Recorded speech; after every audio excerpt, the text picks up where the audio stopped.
เลาะไปเรื่อยๆเนาะเบิ่งฟักนี่ปลาแห้งเนาะโอ้ปลาแห้งมีหน่อไม้เนาะปลาดุกหน้าเด้เนาะมันว่าได้ธรรมชาติมีไก่เนาะไก่3 สายพันธุ์นะเพิ่นได้มาวางขายในแต่ละมื้อในยามเช้าเพิ่นสิได้โอ้โยมแม่เพิ่นก็ได้ขายหมูพริกทงบ่ใหญ่นะทง10,000กีบเนาะพวกนี่คือเห็ดเนาะอันนี้คือเห็ดหยังเพิ่นว่า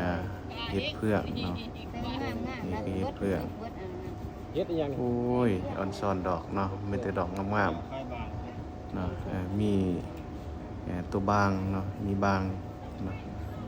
มันก็จะได้ขายตัวละ60พอได้นี่เนาะตัวละ65,000กีบเนาะ60เท่าไหร่ครับก็ได้เลือกเบิ่งเนาะ